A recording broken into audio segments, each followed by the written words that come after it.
Very good morning. ఇక్కడ నేను మీకు తెలుసు, నాకు కూడా మీరు పర్సనల్గా తెలియకపోయినా ఏదో రూపంలో తెలుసు నాకు. అందువల్ల సో లెటస్ మీ కోర్సులో సో ఈ పబ్లిక్ అడ్మినిస్ట్రేషన్లో భాగంగా గవర్నెన్స్లో ఉండాల్సిన మెలకువలు ఏంటి, ఒక అధికారిగా మీరు క్షేత్రస్థాయికి వెళ్ళినప్పుడు అనుసరించాల్సిన పద్ధతులు ఏంటి, ముఖ్యంగా మీడియాతో వ్యవహరించేటువంటి పద్ధతి ఏంటి, ఇలాంటి అంశాలపైన మాట్లాడమన్నారు. బహుశా మీకు కూడా తెలుసు అనుకుంటాను ఏం మాట్లాడబోతున్నారని. సో ఒకటి ముందుగా చెప్పేది డిస్క్లైమర్ ఏంటంటే, పబ్లిక్ అడ్మినిస్ట్రేషన్ అంటే ఏంటి, గవర్నెన్స్ అంటే ఏంటి, మ్యాక్స్ వెబర్ ఏమన్నాడు, వాళ్ళు ఏమన్నారు అని చెప్పడం నా ఉద్దేశం కాదు. ఎందుకంటే అదంతా మీరు చదువుకుంటేనే ఈ ఉద్యోగంలోకి వచ్చారు. మీరు ఒక హైలీ కాంపిటేటివ్ ఎగ్జామ్ రాసి వచ్చారు కనుక థియరీ నాకన్నా మీకే ఇంకెక్కువ తెలిసి ఉంటుంది.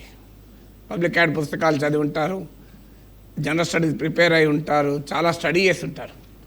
అందువల్ల ఈ ట్రైనింగ్ సిచ్యువేషన్ నా దృష్టిలో థియరిటికల్ కన్స్ట్రక్ట్స్, థియరిటికల్ ఇన్పుట్స్ ఎలాగూ మీరు ప్రిపరేషన్ టైంలో చదివి ఉంటారు కనుక దానిని ఎలా ఫీల్డ్కి అప్లై చేయాలి, ఏ రకంగా పాలనలో క్షేత్రస్థాయిలో అనుభవాలను మలచుకోవాలి అనేది ఈ సెషన్స్లో మీరు నేర్చుకోగలిగితే ఉపయోగంగా ఉంటుంది.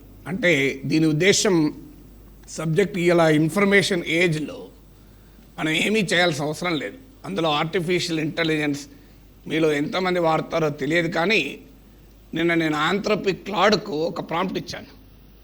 సో నేను ఇలా రాష్ట్ర ప్రభుత్వ గ్రూప్ 1 అధికారుల క్లాసులు చెప్పాలి, గవర్నెన్స్ పైన, ఆర్ట్ అండ్ సైన్స్ పైన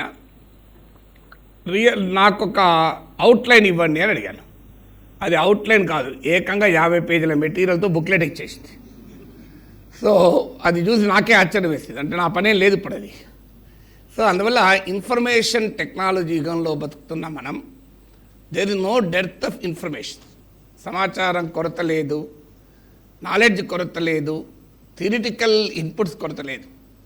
ఇప్పుడు మెయిన్ కొరత ఎలా అంటే ప్రాక్టికల్ లైఫ్లో ఈ ప్రిన్సిపల్స్ను, మనం నేర్చుకున్న విజ్ఞానాన్ని, మనం నేర్చుకున్న విధి విధానాల్ని ఏ రకంగా అమలు చేయాలి, ఇది ఛాలెంజ్. ఇది నీకు క్లాడ్ నేర్పదు, చాట్ జీపీటీ నేర్పదు, జెమినీ నేర్పదు. ఎందుకంటే దానికి మనుషుల మధ్య రిలేషన్షిప్ తెలియదు. చాట్ జీపీటీ వచ్చిన మొదట్లో my son is an artificial intelligence and machine learning specialist at Google in America. వాడు ఒక క్వశ్చన్ అడిగాడు, నాకు కూతురు పుట్టబోతోంది, నా ప్రొఫెసర్ నాగేశ్వర్కు మనమరాలు పుట్టబోతోంది, నీవు పేరు సజెస్ట్ చేస్తావా అని చాట్ జీపీటీని అడిగారు. అది ఎంత అద్భుతంగా పేరు సజెస్ట్ చేసిందంటే అక్షర, రచన, ఇలా నా బ్యాక్గ్రౌండ్ను లింక్ చేస్తూ పేర్లు సజెస్ట్ చేసింది. తర్వాత నీకు తెలుసా నేను ప్రొఫెసర్ నాగేశ్వర్ కొడుకును అని అన్నది. అంటే I'm a machine, I don't understand human relationships. If you are really his son, you should be proud of your father's accomplishments అని చెప్పి వారికి. చూడండి, అక్కడ ఎందుకు నేను ఇది చెప్తున్నానంటే, హ్యూమన్ రిలేషన్షిప్స్ను టెక్నాలజీ చెప్పదు, హ్యూమన్ రిలేషన్షిప్స్ను మనమే నేర్చుకోవాలి. మీరు ఒక గవర్నమెంట్ ఆఫీసర్గా you are going to work with thousands and thousands of people. ప్రజలకు, ఒక అధికారులకు మధ్య సంబంధాలు ఎలా ఉండాలి, ప్రజల కోసం పాలన ఎలా చేయాలి. లాస్ట్ బ్యాచ్కు ఎండింగ్లో మాట్లాడుతూ ముఖ్యమంత్రి కూడా అన్నది, మళ్ళీ మీ దగ్గర కూడా బహుశా వచ్చి అంటారు, నా కళ్ళు చెవులు మీరే అని చెప్పి అధికారులను ఉద్దేశించి మాట్లాడాడు. అంటే అది మొదటి బ్యాచ్ కళ్ళు చెవులు, రెండో బ్యాచ్ కళ్ళు చెవులు ఇక్కడే ఉన్నారు. సో అందువల్ల visible face of the government మీరు, అంటే ప్రజలకు ప్రభుత్వం అంటే ముఖ్యమంత్రి కాదు, ప్రజలకు ప్రభుత్వం అంటే మంత్రులు కారు, ప్రజలకు ప్రభుత్వం అంటే ప్రిన్సిపల్ సెక్రటరీలు కారు, చీఫ్ సెక్రటరీ కారు. ప్రజలకు ప్రభుత్వం అంటే రోజు కనబడే మీరే ప్రజలకు ప్రభుత్వం. అందువల్ల ప్రభుత్వ పనితీరు మీ పనితీరు ద్వారా రిఫ్లెక్ట్ అవుతుంది. అందువల్ల మనం నేర్చుకున్న విజ్ఞానాన్ని, సమాచారాన్ని యాక్చువల్ క్షేత్రస్థాయిలో ఎలా ఇంప్లిమెంట్ చేయాలి అన్నది task. How do you apply those things? ఎందుకంటే చాలా మీకు ఇంట్రెస్టింగ్ స్టోరీ ఉంది, జనరల్ తిమ్మయ్య సిండ్రోమ్ అని. గూగుల్లో కొట్టినా వస్తుంది. నేను ఆ యూట్యూబ్ ఛానల్లో కూడా ఒక వీడియో చేశాను. జనరల్ తిమ్మయ్య అని ఆర్మీలో ఒక జనరల్. ఒకరోజు వాళ్ళ ఆర్మీ చీఫ్ ఆయనను పిలుస్తాడు మీటింగ్ అని. సో ఆర్మీ డిసిప్లిన్ మామూలుగా ఉండదు కదా, మన డిసిప్లిన్ కన్నా భయంకరంగా ఉంటుంది. సో ఆయన 2 గంటల ముందే తయారై డ్రెస్ అంతా ఐరనింగ్ చేసుకొని, షూ పాలిష్ చేసుకొని, అన్నీ జాగ్రత్తగా చూసుకొని, బెల్ట్ కరెక్ట్గా ఉందా చూసుకొని, తన టోపీని కూడా, ఆర్మీ క్యాప్ కూడా, టోపీకి కూడా రెడీ చేసుకొని అంత పర్ఫెక్ట్గా తయారై వెళ్ళాడు. వెళ్ళి మెటిక్యులస్గా రైట్ టైంకు ఆర్మీ చీఫ్ ఇంటి ముందు నిలబడ్డాడు. లోపలికి వెళ్ళాడు. ఆర్మీ చీఫ్ సల్యూట్ కొట్టాడు. ఆర్మీ చీఫ్ ఆశ్చర్యపడి, where is your cap mister Thimayya అన్నాడు. ఆయన అంతా చేశాడు కానీ ఆ క్యాప్ ఇంటికన్నా మర్చిపోయి వచ్చేసాడు. ఎందుకు ఈ ఉదాహరణ చెప్తున్నానంటే, చాలా మెటిక్యులస్గా, చాలా జాగ్రత్తగా ఉండాలని చేసే ప్రయత్నంలో మన అవుట్కమ్ను మర్చిపోతాం. అందువల్ల అడ్మినిస్ట్రేషన్లో ఉండాల్సిన మొదటి లక్షణం ఏంటంటే, నేను చేసే పనులు ఎంత పర్ఫెక్ట్గా చేస్తామన్నది కాదు, ఏ రకమైన రిజల్ట్ వచ్చింది అనేది కీలకం. So how best I am, నేను చాలా పర్ఫెక్ట్గా రూల్స్ ఫాలో అవుతున్నాను అంటే అర్థం రూల్స్ ఫాలో కావద్దని కాదు, అంత పర్ఫెక్ట్గా నియమ నిబంధనలకు అడిహర్ అయి ఉన్నాననేది కాదు. అల్టిమేట్గా వాట్ ఈజ్ అవుట్కమ్? నీవు తీసుకునే నిర్ణయాలు, మీరు చేసే పనులు, ఫలితాలను బట్టి మీ ప్రయత్నాల్ని అంచనా వేస్తాం. So what kind of outcome doesn't means important కాదని కాదు, కానీ అల్టిమేట్గా operation successful but patient diet లాగా ఉండకూడదు.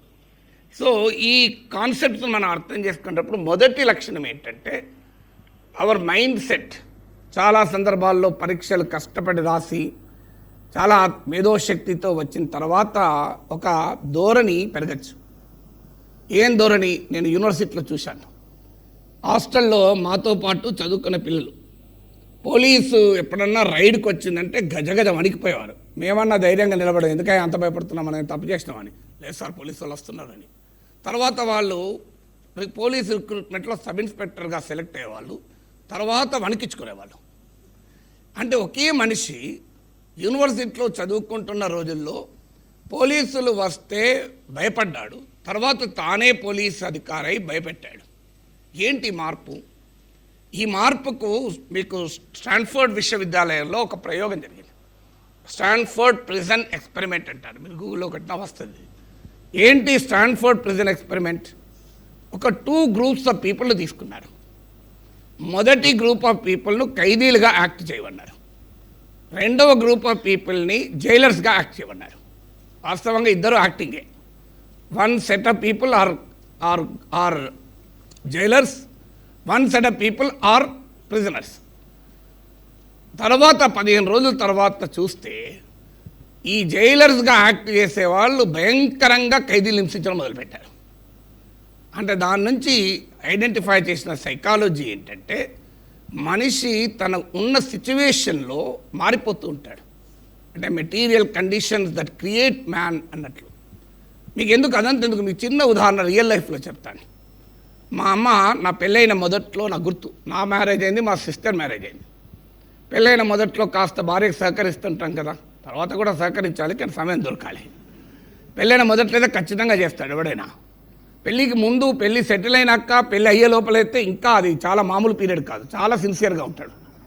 ఆ టైంలో చూస్తే వీని మించిన బుద్ధిమంతుడు ఇంకో లేడు అన్నట్టు ఉంటాడు. పొద్దున్నే ఫోన్ చేసి టిఫిన్ చేసావా, సమయానికి టిఫిన్ చేయకపోతే ఆరోగ్యం చెడిపోతుంటుంది అని చెప్తుంటాడు. తర్వాత తెలుస్తుంది అసలు విషయం ఏంటనేది. సో అలా నేను కూరగాయలు కట్ చేసి ఇచ్చేవాడిని. ఈ రోజుల్లో టైం ఉండలేదు, ఆమె వంట ఎవరికి నేను ఇంటికి రాను పొద్దున బయటకు వెళ్తే. కానీ అది చూసింది మా అమ్మ, వెళ్ళింది. మా చెల్లె ఇంటికి వెళ్ళింది.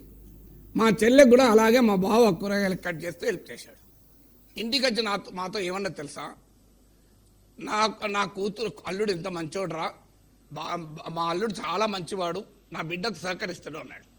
కానీ వేరే చోట ఏమన్నదంటే, నా కొడుకు ఎంత బిజీ ఉన్నా మళ్ళీ కోడలకు వచ్చి పని చేస్తాడు అన్నది. అంటే కొడుకు కోడలకు పని చేయడమేమో ఒక రకంగా రియాక్ట్ అయింది, అల్లుడు బిడ్డకు పని చేయడానికి ఇంకో రకంగా రియాక్ట్ అయింది. అంటే సేమ్ మనిషి తల్లిగా ఒక రకంగా రియాక్ట్ అయితే అత్తగా ఇంకో రకంగా రియాక్ట్ అయింది. అదంటే ఎందుకు, మీరు బస్సు కొరకు వెయిట్ చేస్తూ ఉంటారు, బస్సు బాగా రష్ ఉంటుంది, కండక్టర్ ఎక్కడ ఆపడు. మీరు ఏమనుకుంటారు? తిట్టుకుంటూ ఉంటారు. ఏంటి వెదవ బస్సు ఆగితే ఏమవుతుంది? రష్ నేను ఒక్కరిని ఎక్కుతా రష్ ఉంటుందా అంటారు. కానీ మీరు ఒక్కసారి ఎక్కినాక కండక్టర్ ఏమంటారు? ఏమయ్యా అంతలాపుతావా, ఎక్కడ ఎక్కించుకుంటావు అంటారు. చూడండి హ్యూమన్ సైకాలజీ ఎలా మారిపోతుంది. బస్సు కోసం వెయిట్ చేస్తున్నప్పుడు నీ సైకాలజీ ఒక రకంగా ఉంటుంది, బస్సు ఎక్కినాక సైకాలజీ ఇంకో రకంగా ఉంటుంది.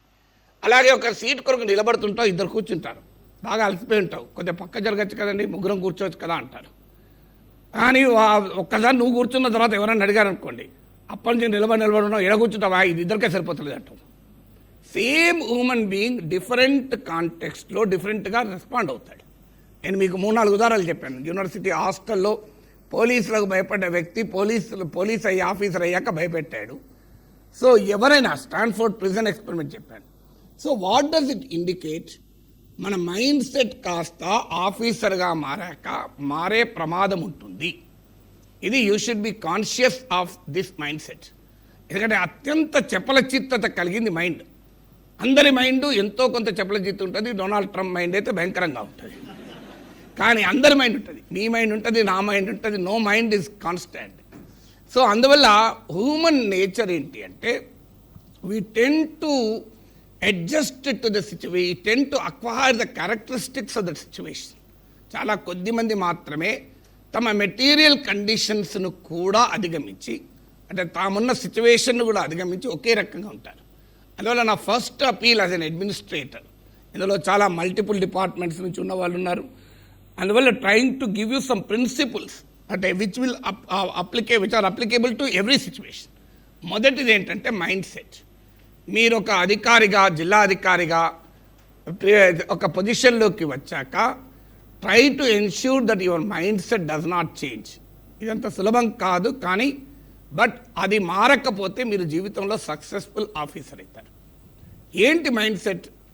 ప్రజలకు, పాలకుల, ఉద్యోగులకు, ప్రభుత్వ అధికారులకు మధ్య ఉన్న సంబంధం ఏంటి? మనం థియరీ చదువుకుంటాం, ప్రజలే ప్రభువులు, we the people of India అనే కాన్స్టిట్యూషన్ స్టార్ట్ అయింది, ఇవన్నీ మనం చదువుకుంటాం. కానీ రియాలిటీకి వచ్చే వరకు we think we prevail over the people. కానీ ఒకటి గుర్తుపెట్టుకోండి, ప్రజలే లేకుండా ప్రభుత్వ ఉద్యోగులు లేరు, ప్రభుత్వమే లేదు. ఒక ఫైల్ మూమెంట్కి వచ్చిందంటే let us see a human being behind that file. చాలామంది అధికారులు ఫైల్ లాగే చూస్తారు. ఫైల్ వెనకాల ఒక మనిషి ఉన్నాడు, ఓ మనిషి అవసరం ఉంది, ఓ మనిషి జీవితం ఉంది, ఆ మనిషి టైం ఉంది, ఆ మనిషికి కాస్ట్ ఉంది, డిగ్నిటీ ఉంది అని గుర్తుపెట్టుకున్నాను అనుకోండి, ఆ ఫైల్ మీ దగ్గర ఒక సెకండ్ కూడా ఉంచుకోరు. కానీ ఫైల్ ఒక నిర్జీవ పదార్థంగా భావించారనుకోండి, మీరు ఆ ఫైల్ మీద ఎన్ని రోజులైనా కూర్చుంటారు. సో అందువల్ల ఫస్ట్ ప్రిన్సిపల్ ఏంటంటే do not get into a bureaucratic mindset. నేను do not be a prisoner of your own position. మనకు లభించిన పొజిషన్ సమాజంలో అతి కొద్ది మందికి మాత్రమే లభించింది. ఆ పొజిషన్ సమాజం వల్ల వచ్చింది, కేవలం మన శక్తి సామర్థ్యాల వల్ల, మన తెలివితేటల వల్ల వచ్చిందనుకుంటే పొరపాటు. నాగేశ్వర్ అనే వ్యక్తి తెలివితేటల వల్లనే నాగేశ్వర్ కాలే. లక్షలాది మంది నాగేశ్వర్ని చూసి అభిమానించేవారు ఉన్నారు కనుక నాగేశ్వర్ ఉన్నాడు. If I think that I am greater than society, I'm wrong. So అందువల్ల ఎప్పుడైనా మన మైండ్ సెట్ ఒకటి మారకుండా జాగ్రత్త పడాలి. ఇది మొదటిది. రెండవది, never make it a privilege. అంటే సమాజంలో మనము చాలామంది, మీకు చిన్న ఉదాహరణలు చెప్తాను. అగైన్, అంటే human tendency of a professor is to get into theories every time. నేను దాన్ని లాక్కొస్తున్నాను, నా మైండ్ నేనే లాక్కొస్తున్నాను. So let us not get into theoretical discussion. So ఒక ప్రివిలేజ్ మనిషి ఎలా రియాక్ట్ అవుతాడు, ఒక అధికారి ప్రివిలేజ్కి ఎలా రియాక్ట్ అవుతాడు, కామన్ పర్సన్కి ఎలా రియాక్ట్ అవుతాడు. సో ఒక అధికారి ప్రివిలేజ్డ్ పర్సన్కైనా కామన్ పర్సన్కైనా ఒకే రకంగా రియాక్ట్ కావాలి. ఎక్స్ట్రీమ్లీ డిఫికల్ట్, మనం అవునన్నా కాదన్నా, బట్ అది చేయగలగాలి. నీకు ఉదాహరణ చెప్తాను. నేను యూనివర్సిటీలో జాబ్ చేస్తున్న సమయంలో మా వైఫ్ ఎంఏ రాసింది. ఎంఏ రాసిన తర్వాత రిజల్ట్ వచ్చింది. రిజల్ట్ వచ్చాక నా సర్టిఫికెట్ మార్కులు తేవా అన్నాను. అంటే ఇంకా 10 రోజుల్లో మార్కులు వస్తాయి, ఏం తొందర అన్నాడు. అది నువ్వు చెప్పేది ఏంటి అన్నది. అది నాకు కూడా తెలుసు, కానీ నువ్వు యూనివర్సిటీలో ఏదో స్టూడెంట్గా కూడా వ్యవహరించావు, టీచర్గా ఉన్నావు, కాస్త పాపులారిటీ ఉందనుకుంటున్నాను. అవుట్ ఆఫ్ క్యూరియాసిటీ అడుగుతున్నాను, నాకు మార్కులు ఎన్ని వచ్చాయో తెలుసుకోవాలని ఉంటుంది కదా అన్నది. మరి అడిగిన తర్వాత అప్పటికి పెళ్ళి ఇంకా 5 ఏళ్ళు కూడా కాలే. సో అందువల్ల ఇంకా స్పెషల్ ప్రివిలేజ్ పోలే. సో ఏం చేయాలి, వెళ్ళి ఎగ్జామినేషన్ బ్రాంచ్కి వెళ్ళి అక్కడ అసిస్టెంట్ కంట్రోలర్ ఎగ్జామినేషన్స్ అని ఒక ఆయన ఉంటాడు. ఆయనకు నాకు తేడా ఏంటంటే, నాకు చదువు చెప్పొస్తుంది కనుక నేను యూనివర్సిటీ డిపార్ట్మెంట్లో ఉన్నాను, ఆయనకు చదువు రాదు కనుక అడ్మినిస్ట్రేషన్ ఉన్నాడు. ఇద్దరు ఒకటే పోస్టు. నా పోస్టే. ఏమన్నా సార్ వెయిట్ చేయండి, ఏమన్నా 10 రోజులు వస్తుంది అన్నాడు. అది నాకు కూడా తెలుసయ్యా, కానీ మరి నా జీవిత భాగస్వామి సగం కదా నా లైఫ్లో, అంటే యూనివర్సిటీలో కూడా ఆమె సగం. సో ఆమె మార్కులు తెలుసుకునే హక్కు ఉంది కదా అన్న. ఇప్పుడు ఎవరు చూస్తారు సార్, అదంతా చూడాలి, ఎక్కడ ఉంటాయి అన్నాడు. నేను బాధపడుతూ రిటర్న్ అయ్యాను, ఇంకో మార్గం లేక. ఇంత చిన్న విషయాన్ని కూడా సహధర్మచారికి చేయలేకపోయాను అని ఆవేదనతో వచ్చి ఆర్ట్స్ కాలేజ్ బస్ స్టాప్ దగ్గర నిలబడ్డాను. అప్పుడు నా స్టూడెంట్, ఈ was the chief public relations officer, ఈ the public relations officer to the chief minister of the state. So ఆయన అప్పటికి ఇంకా మొబైల్ ఫోన్ల కాలం లేదు, ఓన్లీ ఇంకా ల్యాండ్లైన్ ఫోన్ల కాలమే. నేను ఆడ వెయిట్ చేస్తుంటే, ఏం సార్ ఇక్కడ ఉన్నారు, కాస్త ఎందుకు చికాగ్గా ఉన్నారు, దిగాలుగా ఉన్నారు సార్ అన్నాడు. ఏం లేదయ్యా, ఇట్లా మా వైఫ్ అడిగింది, ఈ వెదవర్ సిస్టమ్ ఎంత దరిద్రంగా బ్యూరోక్రసీ ఉంటుంది, కనీసం నేను యూనివర్సిటీలో తన కొలికని కూడా భావించలేకపోతున్నాడు. నీ మార్కులు చెప్పు అంటే ఒక 5 నిమిషాలు కేటాయిస్తే మార్కులు చెప్పచ్చు, చూసి చెప్పడానికి అంత కష్టం ఏంటి అన్న. దీనికి మీరు బాధపడాలా సార్ రండి అన్నాడు. ఆయన పక్కనే పబ్లిక్ టెలిఫోన్ బూత్ తీసుకెళ్ళి ఆ కంట్రోలర్కు అసిస్టెంట్ సేమ్ పర్సన్కు ఫోన్ కొట్టాడు. ఆయన, నేను ఇట్లా the PRO to chief minister speaking అంటే, అప్పటిదాకా నాతో మాట్లాడిన తీరు మారి, సార్ సార్ చెప్పండి సార్ అలాగా సార్ అన్నా సార్ ఒక్కసారి కొన్ని లైన్లో ఉంటారా సార్ మళ్ళీ చేస్తారా అని చెప్పి మొత్తం మార్కులు చెప్పేసింది. పేపర్లు అన్నీ అప్పటికి ఇంకా వాట్సాప్ లేవు కనుక వాట్సాప్లో పంపలేదు. సో నాకు ఆ మార్కులు లిస్ట్ ఇస్తే నేను విజయోత్సాహంతో ఇంటికి వెళ్ళాను. ఇక మా మేడం అడిగిన కోరిక తీర్చాను అని చాలా ఆనందంతో. సో శ్రీకృష్ణ పరమాత్మ సత్యభామ కోరిక తీర్చి శమంతకమని ఇచ్చినట్లు, శ్రీరామచంద్రుడు సీతమ్మ తల్లి మాయాలేడి తెచ్చినట్లు భావిస్తూ వెళ్ళాను.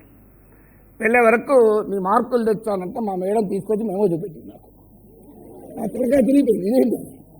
నేను సాక్షాత్తు ముఖ్యమంత్రి కార్యాలయాన్ని ఉపయోగించి మార్కులు తెస్తే నన్ను మించిన ఇంట్లో అంటే ఏమీ లేదు. నువ్వు వెళ్ళిపోయాక స్టూడెంట్ లీడర్స్ వచ్చారు మాట్లాడటానికి. సార్ డిపార్ట్మెంట్ వెళ్ళాడని చెప్తే, ఏంటి మేడం ఎందుకు వెళ్ళాడు అంటే, ఇదో ఇది పని అని చెప్తే, దానికి సార్ తెలియ చెప్తారు మేడం మాకు చెప్పచ్చు కదా అంటే వాళ్ళు ఏకంగా మెమరీ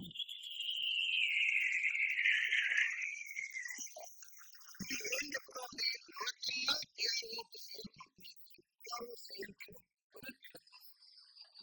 అంటే how bureaucracy succumbs to the people in power. Power and ప్రివిలేజ్కి సకం కావడం అనేది చాలా ప్రమాదం. సో అంటే మొత్తం మనకు సార్ మీరు చెప్పినంత సులభమా, ఒక మంత్రి అడుగుతాడు, ఒక ఎమ్మెల్యే అడుగుతాడు, కాదనగామా అని అది కూడా కష్టం, అంత ఏమీ కాదు. కానీ సామాన్యులు అడిగినా అదే రకమైన పని చేయాలి, అప్పుడు బ్యాలెన్స్ అయిపోతుంది. So when the powerful and privilege demand you work, you cannot avoid. I do understand, అంత ఈజీ కాదు. లేకపోతే ఎక్కడో కానీ మిమ్మల్ని తొక్కేస్తాడు, ట్రాన్స్ఫర్ చేస్తాడు, విక్టిమైజ్ చేస్తాడు, నానా నిమిత్తం ఉంటుంది, చెప్పినంత సులభం కాదు. కానీ at least when you are responding to the powerful and the privileged, in the same manner respond to the common man, because he is the real powerful for you. మీరు ఉద్యోగంలో ఉన్నారంటే ఆ పౌరుడి వల్ల. నేను ఇంకొక ఉదాహరణ చెప్తాను. ఒకరోజు మా ఇంట్లో పనిచేస్తామని, సార్ నాకు వితంతు పెన్షన్ వస్తలేదు సార్ అన్నది. దానికి ఏముందమ్మా రా అని చెప్పి నా కారులో కూర్చుని పెట్టి ఎంఆర్ఓ దగ్గర తీసుకెళ్ళాను. నేను కాదు ఇక నేను ఫోన్ చేశాను ముందే, నేను వస్తున్నాను సార్ అని అడిగితే, ఆమె ఎంఆర్ఓ ఉండి అతను సార్ రండి సార్ అన్నాడు. నేను బయటకు వచ్చే వరకు ఎంఆర్ఓ నా కొరకు వెయిటింగ్, ఎందుకంటే నేను అప్పటికి ఎమ్మెల్సీ, అంతేకాకుండా నాకు ఎక్కడో కాన మీలాగనే నా లెక్చర్స్ విన్న వ్యక్తి. సో చాలా సంతోషంగా మీరు వచ్చారా సార్. నాతో పాటు ఈమె దిగింది. ఈమెను చూసి ఆయన ఆశ్చర్యపోయాడు, ఆమె షకల్ చూసి అర్థమైపోతుంది ఆమె ఎవరో. సో ఏంటి సార్ మీ 10 మంది ఈమెనే తీసుకొని వచ్చారంటే, సార్ ఆమె వితంతు పెన్షన్ సార్ అంటే, ఆమెనే తీసుకొని మీరే పట్టుకుంటారు, మీరే రావాలా సార్ నాకు చెప్తే నేను అంటే, చూడయా ఏడాదంతా ఆమె నాకు పనిచేస్తుంది మా ఇంట్లో, నేను 1 గంటదే పనిచేస్తే తప్ప అన్నాడు. ఈ మాటకు ఆయన స్ఫూర్తి పొంది వెంటనే పనిచేసి పంపించేశాడు. సో అందువల్ల మనం ఎప్పుడు కూడా వీ హ్యావ్ టు బీ అంటే పవర్ అండ్ ప్రివిలేజ్కి రెస్పాండ్ కావడం కాదు, మనము ఒక అధికారిగా మీరు రెస్పాండ్ కావాల్సింది your conscience. Me conscience, is this my responsibility, ఇది నా బాధ్యత, ఇది నేను చేయాల్సిన పని అనే భావన మనలో ఉందనుకోండి, మనం ఒక ఉత్తమ అధికారిగా రూపుదిద్దుకుంటాం. లేదంటే అధికారము పలుకబడి ఉన్న వ్యవస్థల ముందు మనము నిలబడతాం. నేను నేషనల్ పోలీస్ అకాడమీలో క్లాసులు చెప్పేటప్పుడు టాప్ పోలీస్ ఆఫీసర్స్ ఐజీస్కి క్లాస్ చెప్తున్నప్పుడు మాట అన్నాను, లెఫ్ట్ వింగ్ ఎక్స్ట్రీమిజం ఇప్పటికంటే బాగా దెబ్బతింది. కానీ ఆ రోజుల్లో నక్సలైట్ ఉద్యమం బలంగా ఉన్న రోజుల్లో నేను క్లాసులు చెప్పినప్పుడు నేను వాళ్ళకు ఒకటే మాట చెప్పాను, మీరు ఎన్ని పనులు చేసినా నక్సలిజాన్ని, వామపక్ష తీవ్రవాదాన్ని అంతం చేయలేరు. ఎందుకంటే ఒక డబ్బున్నవాడు తుపాకీ పట్టుకున్న పోలీస్ అధికారి దగ్గరికి చాలా హాయిగా కంఫర్టబుల్గా వస్తాడు. కానీ ఒక పేదవాడు తుపాకీ పట్టుకున్న పోలీస్ అధికారి దగ్గరికి రావాలంటే భయపడతాడు. అదే ఒక డబ్బున్నవాడు తుపాకీ పట్టుకున్న నక్సలైట్ దగ్గరికి పోవడానికి భయపడతాడు. కానీ పేదవాడు మాత్రం ధైర్యంగా పోతాడు. ఈ తేడా మారనంత కాలం మీరు లెఫ్ట్ వింగ్ ఎక్స్ట్రీమిజాన్ని ఎదుర్కోలేరు అని చెప్తాడు. ఆయన కోపం వస్తుంది, బీహార్ క్యాడర్ ఐజీ. కానీ అలా రీజన్ నేను చెప్తున్నాను. So who is comfortable with the person holding the gun? You are holding the gun, that Naxalite is holding the gun. నీ దగ్గరకేమో డబ్బున్నవాడు, బలమున్నవాడు ధైర్యంగా వస్తున్నాడు, అతని దగ్గరికి పేదవాడు రాగలుగుతున్నాడు. ఈ అసిమెట్రీ మారనంత కాలం నువ్వు ఎన్ని కమ్యూనిటీ పోలీసింగ్ అన్నా ఏదన్నా నువ్వు చేయలేవు అని చెప్పాను. ఇంకొక అందువల్ల మొదటి ప్రిన్సిపల్ ఏంటంటే change the mindset. Never be subservient to the privilege of the powerful. డెమోక్రసీలో మనకు ప్రజలను మించిన పవర్ఫుల్ వ్యక్తులు ఇంకెవరూ లేరు. సో ప్రివిలేజ్ అండ్ పవర్ఫుల్ కు తప్పదు వినడం లేదు సిస్టంలో. మీరే యొక్క మండల్ డెవలప్మెంట్ ఆఫీసర్గా ఉన్నారు, నేను ఏదో పనుండి ఫోన్ చేశాను, నా మీద గౌరవంతో సార్ మీరే క్లాసులో చెప్పారు కదా సార్, మీరు చెప్పినా ఎవరు చెప్పినా నా పని అని అనలేరు కదా. ఎక్కడో చోట సార్ మీద అభిమానంతో ఆ పని కాస్త ప్రియారిటీ ఇచ్చి చేస్తారు, తప్పలేదు. ఎందుకంటే అన్ని పద్ధతి ప్రకారం జరపలేము. కొన్ని నెగోషియేషను, అకామిడేషను ఎవరికైనా లైఫ్లో తప్పదు.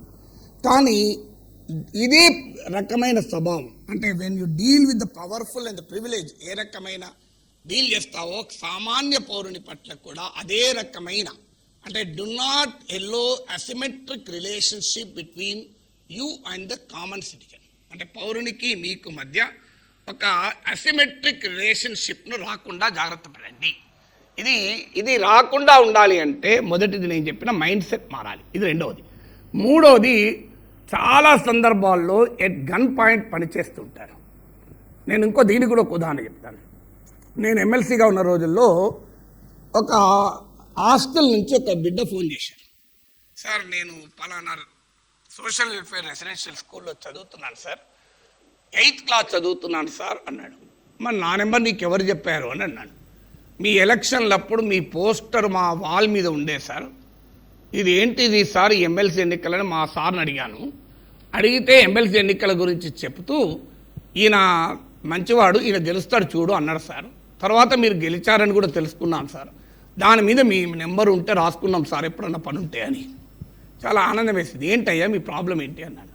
సార్ కరెంట్ షాక్ ఇస్తోంది, గోడను టచ్ చేస్తే షాక్ ఇస్తోంది, వారం రోజుల నుంచి షాక్ ఇస్తుంది సార్, ఎవరికి చెప్పినా పట్టించుకోవడం లేదు, ఇప్పటికొక 7-8 మంది పిల్లలు ఇంటికి వెళ్ళిపోయారు సార్ భయపడి, ఏం చేయాలి సార్ అని అన్నాడు. నేను అన్నాను నాకు ఒక 3 గంటల టైం ఇయ్యి అన్నాను. అని ఆ ఎలక్ట్రికల్ ఇంజనీర్ ఫోన్ చేశాను, మీరు 4 o'clock లోపల దీన్ని సరి చేస్తారా చేయండి, లేదంటే 4 o'clock అన్ని టీవీ ఛానళ్ళని తీసుకొచ్చి నేనే వచ్చి గోడను గట్టిగా కౌగిలించుకుంటాను, నాకేమైనా షాక్ ఇస్తే అది మీ బాధ్యతే అన్నా. 2 గంటలుగా నాకు ఫోన్ వచ్చింది, మీరు రావాల్సిన అవసరం లేదు సార్, గోడను కౌగిలించుకున్నా ఏమీ కాదు ఇప్పుడు అని చెప్పాడు. సో దీని నుంచి లెసన్ ఏంటి? How people work at gun point. కానీ రియల్ అధికారి ఎవరంటే గన్ పాయింట్ పైన పనిచేయడం కాదు, it should be a routine process. అసలు రొటీన్ రెస్పాన్స్ సిస్టము, రొటీన్ పని విధానం కనుక కరెక్ట్గా ఉంటే ఎవడో తుపాకీ పెట్టి బెదిరించాల్సిన అవసరం లేదు. ఒక రకంగా తుపాకీ కాకపోయినా తుపాకీ లాంటిది ఇది. So third point which I wanted to tell as a principle of governance is do not work at gunpoint. Do not work for entitlement. ఒక పని if it is genuine it should be done. ఎవరో ఒకరు దానిపైన pressure పెట్టి అడిగితేనే పని చేయాలి అనే ధోరణి నుంచి బయటపడాలి. ఇది థర్డ్ ఫ్యాక్టర్. ఫోర్త్ ఫ్యాక్టర్, ఒక use your common sense in decision making. నేను ఈ మధ్య నా అనుభవం మళ్ళీ నాలుగోది అనుకుందాన్ని చెప్తాను. నేను ఎవ్రీ ఇయర్, మీకు తెలుసు నేను ఐఎమ్ రిటైర్డ్ పర్సన్, పెన్షనర్. మేము ఎవ్రీ నవంబర్లో డిసెంబర్లో లైఫ్ సర్టిఫికేట్ సబ్మిట్ చేయాలి. ఏంటి లైఫ్ సర్టిఫికేట్ అంటే, this is to certify that K Nageshwar is alive అని, నేను బతికే ఉన్నానని ఒక సర్టిఫికేట్ ఇవ్వాలి. నేను లాస్ట్ నవంబర్లో ఇవ్వలే, నేను మర్చిపోయాను. అంటే మర్చిపోవడం కూడా కాదు, ఇవ్వలేదు. కారణం ఏంటో నాకే తెలియదు, ఇవ్వలేదు అంతే. నా పెన్షన్ ఆగిపోయింది. ఆగిపోయిన తర్వాత ఫోన్ చేశాను మళ్ళీ, అది కూడా 1 year తర్వాత నవంబర్లో, అంటే నవంబర్ నుంచి మార్చి వరకు ఏదో ఛాన్స్ ఉంటుంది, ఏప్రిల్ నుంచి నా పేమెంట్ ఆగిపోయింది పెన్షన్.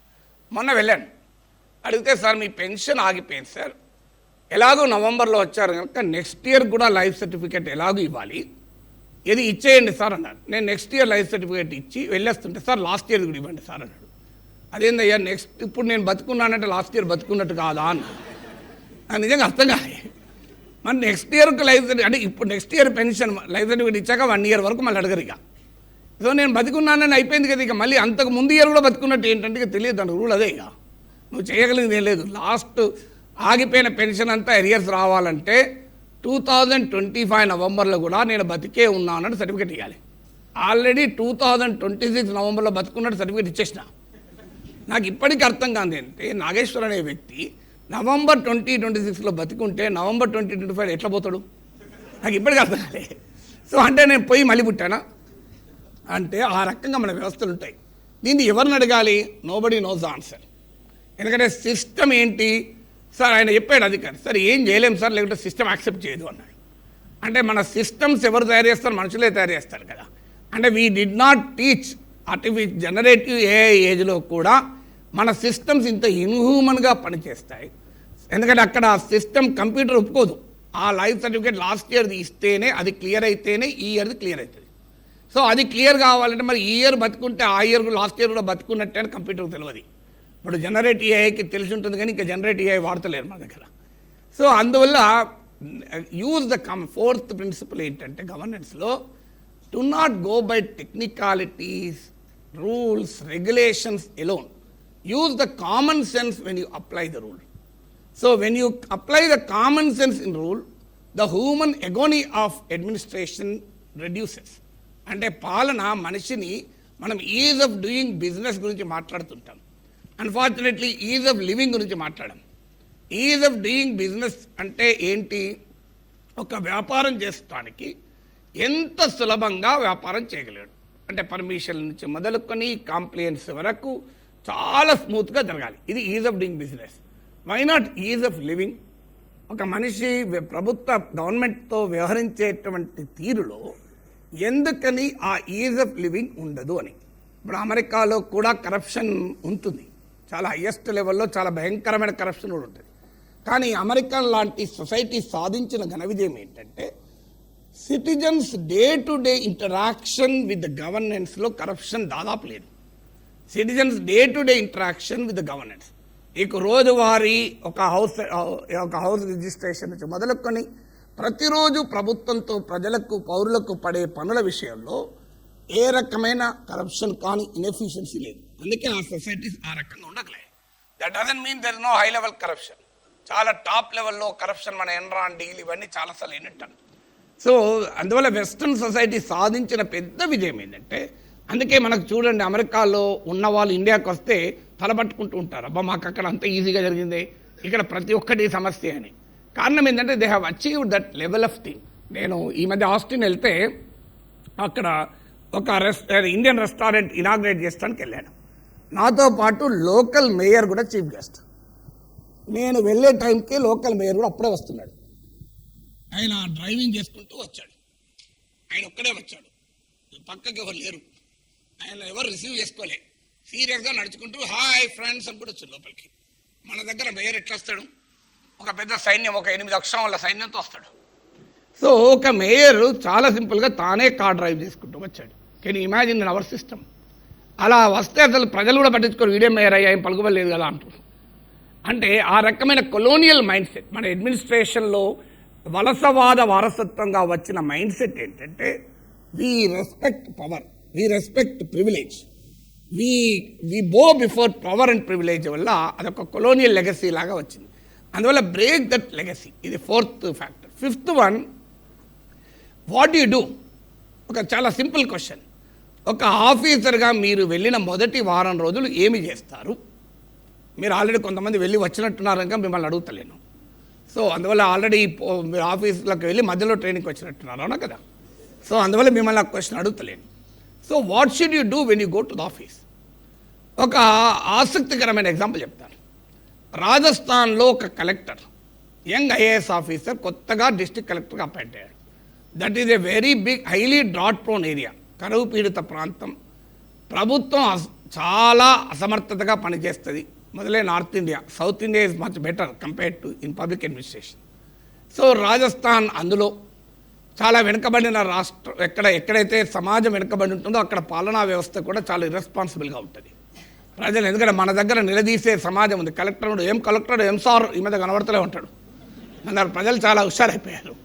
సో ఎమ్మెల్యేనైనా వాయించి పడేస్తారు. కానీ అక్కడ అలాంటి సమాజం కాదు. So the trust between the government and the people is very very low. ఆయన వెళ్ళి ఫస్ట్ ఏం చేశాడు? ఈ did not review with officers, ఈ డి నాట్ రివ్యూ. చాలామంది చేసే మొదటి పని పెద్ద రివ్యూ పెట్టుకుంటాడు. ఇక అందరూ నమ్మంటారు. రివ్యూ అంటే అదొక కొలువు, మామూలు కొలువు కాదు. అవసరం ఉన్నోడు, అవసరం లేనోడు అందరిని పిలుస్తారు. సో అదొక క్రేజ్. సో అలా రివ్యూలు కాకుండా సింపుల్గా ఏం చేశాడు ఆ కలెక్టర్ అంటే, ఒక నోట్బుక్ పెట్టుకున్నాడు. గన్మెన్లు లేరు, చుట్టూ మంది మార్బల్ లేదు, పిఎల్ కూడా లేరు. ఒక్కడే అన్ని బ్లాకులు తిరిగాడు. రైతులతో సమావేశమయ్యాడు, టీచర్లతో సమావేశమయ్యారు, ఒపీనియన్ లీడర్స్తో సమావేశమయ్యారు, ప్రజలతో సమావేశమయ్యారు, కమ్యూనిటీ ఆర్గనైజేషన్తో సమావేశమయ్యారు. అన్ని వాళ్ళ ప్రాబ్లమ్స్ అన్నీ రాసుకుంటూ వచ్చాడు. ఒక 274 problems list out, 214 problems list out చేశాడు. వచ్చి మొదటి 90 రోజుల్లో ఏ పని చేయలేదు. ఇందులో 178 ప్రాబ్లమ్స్ సాల్వ్ చేశాడు. దానితో ఒక్కసారిగా అప్పటిదాకా ప్రభుత్వాన్ని నమ్మని ప్రజలు, ప్రభుత్వం పైన కంప్లీట్ మిస్ట్రస్ట్తో ఉన్న ప్రజానీకం ఒక్కసారిగా they started trusting the administration. So అందువల్ల what are the 5th lesson ఏం చెప్తుంది? Never sit in the office. మనకు మొన్న పేపర్లో చూస్తాం, ముఖ్యమంత్రి మీరు ఆఫీసులో కూర్చోకండి, వెళ్ళండి అని చెప్పాల్సి ఉంటుంది. కలెక్టర్లో చెప్పాల్సి ఉంటుంది. ఎందుకంటే చాలా ఆఫీసుల్లో అధికారులు ఫైళ్ళకే పరిమితమవుతారు. నేను ఒకరోజు ఎమ్మెల్సీగా ఉన్నప్పుడు principal secretary to school education అడిగాను, సార్ మీరు ఎన్ని స్కూళ్ళు తిరిగారు సార్ లాస్ట్ 2 years, మీరు వచ్చి ఎన్నేళ్ళు అయింది అన్నాడు. 2 years అయింది principal secretary. How many schools did you examine అన్నాడు. నేను not a single school sir అన్నాడు. నేను వెరీ హానెస్ట్ ఆఫీసర్, నాకు ఈ ఫైల్ చూసే వరకే సమయం సరిపోతుంది సార్, నేను స్కూల్కి వెళ్ళలేదు. మరి స్కూల్కి వెళ్ళకుండా స్కూళ్ళ పరిస్థితులు ఎలా తెలుస్తాయి? అందువల్ల first thing you have to do, you should be a people's officer, be accessible to the people. ఎలా యాక్సెసిబుల్ ఉంటావు? మీరు నేరుగా జనం దగ్గరికి వెళ్ళి కలుస్తావా, లేదా జనం నీ దగ్గరికి రావటానికి ఎలాంటి అడ్డంకులు లేకుండా చేస్తావా? ఒక ఐఏఎస్ ఆఫీసర్ ఏం చేశాడు, ఇప్పుడంటే మన దగ్గర కూడా ఎవ్రీ మండే, కొన్ని రోజులు కలెక్టర్స్ మండే అనుకుంటారు కదా, సో అలా డైరెక్ట్గా వాళ్ళ కలుస్తున్నాడు. కానీ ఒక కలెక్టర్ ఏం చేశాడు, వెళ్ళి ఒక చెట్టు కింద కూర్చున్నాడు. ఎవరైనా వచ్చి కలవచ్చు. అంటే ఒక్కసారి డీమిస్టిఫై చేస్తే అడ్మినిస్ట్రేషను, ప్రజలు చాలా సులభంగా వచ్చి తమ సమస్యలు చెప్పుకున్నారు. అండ్ ఈ సింప్లీ డీమిస్టిఫైడ్ కలెక్టర్ ఆఫీస్, మీకు కలెక్టర్ ఆఫీస్ రావడము, దీనికన్నా వెళ్ళి ఆ కలెక్టర్ ఒక చెట్టు కింద కూర్చున్నాడు. వెళ్ళి జనం ఓపెన్గా ఎవరైనా వచ్చి చెప్పుకోవచ్చు అని. ఇంకో ఆఫీసర్ ఏం చేశాడు, తన ఆఫీస్లో 2 చైర్లు వేశాడు. ఒకటి తన చైరు, ఎదురుగా ఒక చైర్ ఖాళీగా. సో ఆ చైర్లో పౌరుడు, సిటిజన్ కొరకు, అంటే ఆల్వేస్ ఐ మీట్ సిటిజన్. సరే ఇవి ఆప్టిక్సే కదా, yes they are optics only. So చెట్టు కింద కూర్చున్నా, ఏసీ రూమ్లో కూర్చున్నా, పనిచేసే రూమ్లో తేడా ఉంటుందా? ఉండకపోవచ్చు. ఒక చైర్ వేసుకొని ఇంకో చైర్ ఖాళీగా ఎదురుగా పెట్టినా does it make any difference? కాకపోవచ్చు. కానీ ఆప్టిక్స్ సర్టన్లీ మ్యాటర్. సో ఎందుకంటే optics demystify and institution. One of the dimensions of the colonial legacy of administration is, administration అనే పట్ల ఒక మిస్టిక్ ఒపీనియన్ ఉంటుంది. సో దగ్గరికి వచ్చేదాకా నీకు తెలియదు. ఒక పెద్ద ఏదో అనుకునే ప్రమాదం ఉంటుంది. అందువల్ల you have to demystify the institution. So ఇన్స్టిట్యూషన్ను ప్రజలకు ఎంత చేరువుగా చేస్తావు అన్నది నీ సక్సెస్ రేట్ డిసైడ్ చేస్తుంది. చాలా సందర్భాల్లో కాంపిటెంట్ ఉంటే సరిపోతుంది అనుకుంటాను. Competence is essential. కానీ కాంపిటెన్స్ ఒకటే ఉండి కమిట్మెంట్ లేకపోతే ఆ అధికారి ప్రమాదకర అధికారిగా కూడా మారుతాడు. అందుకే ethics and values are equally important. మీకు ఒక టెక్నాలజీ ఉంది, ఉదాహరణకు ఒక టెక్నాలజీ మీకు ఒక ₹1,00,000 కార్ తయారు చేస్తారు టాటాస్. ₹1,00,000కే కార్ తయారు చేయడము టెక్నాలజీయే, 5,000 రూపీస్కి ఒక ల్యాప్టాప్ తయారు చేయడము టెక్నాలజీ. రెండు టెక్నాలజీసే.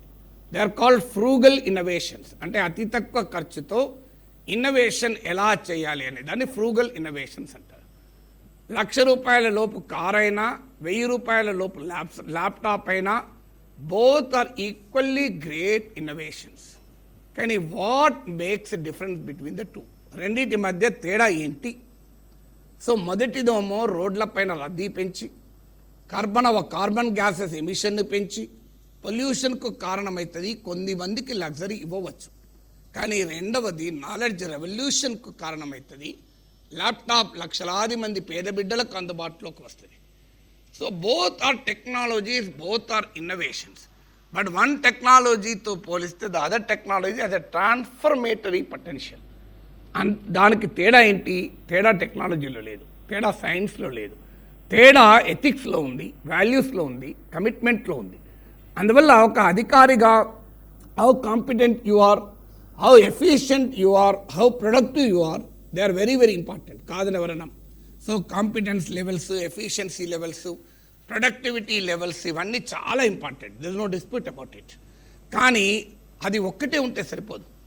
ఎథిక్స్, వాల్యూస్ లేని కాంపిటెన్స్లు ఉపయోగం లేదు. మీకు ఒక ఆసక్తికరమైన ఎగ్జాంపుల్ చెప్తాను.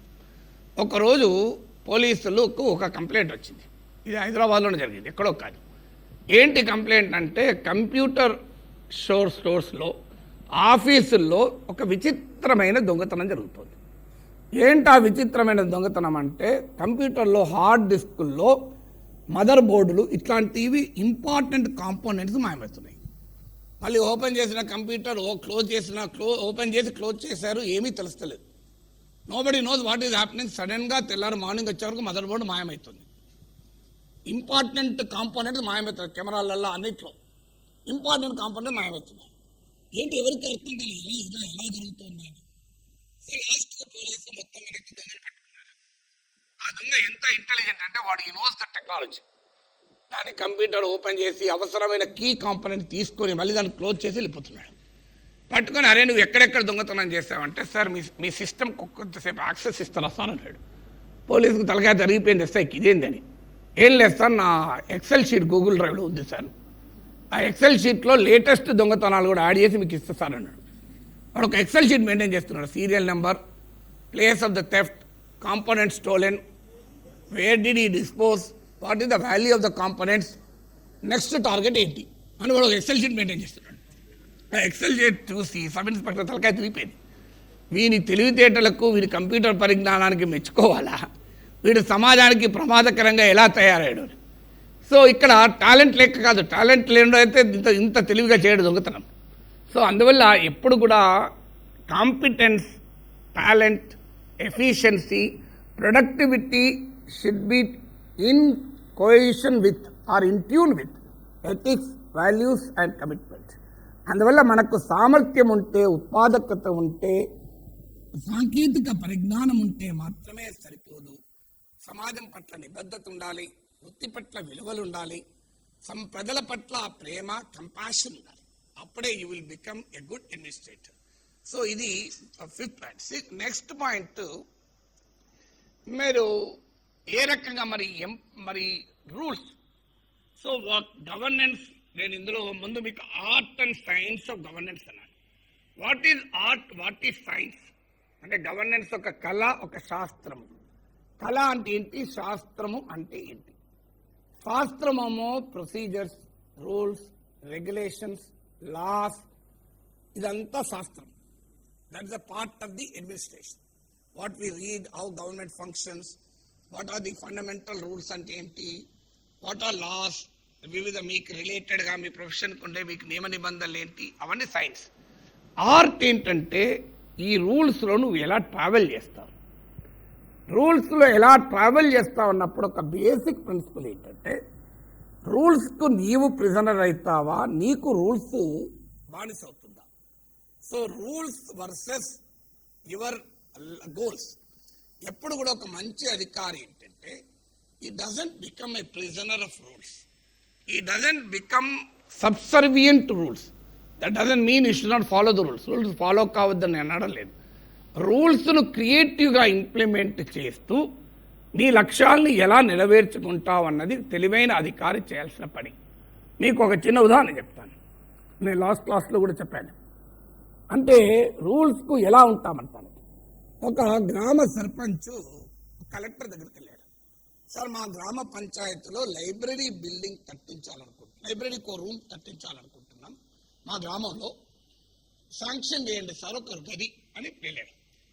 కలెక్టర్ వెంటనే డిస్ట్రిక్ట్ పంచాయతీ ఆఫీసర్ని పిలిచి ఇక్కడ వీళ్ళకు గది కావాలట లైబ్రరీకి, ఏదైనా స్కీమ్ కింద శాంక్షన్ చేయండి అన్నాడు. డిస్ట్రిక్ట్ పంచాయతీ ఆఫీసర్ అన్నాడు, సార్ ఏ స్కీము లేదు సార్, లైబ్రరీ బిల్డింగ్స్ కట్టించే స్కీమ్, లైబ్రరీకి రూమ్స్ కట్టించే స్కీమ్, బిల్డింగ్ పక్క పెట్టి రూమే, స్కీమ్ ఏది లేదు సార్ అన్నాడు.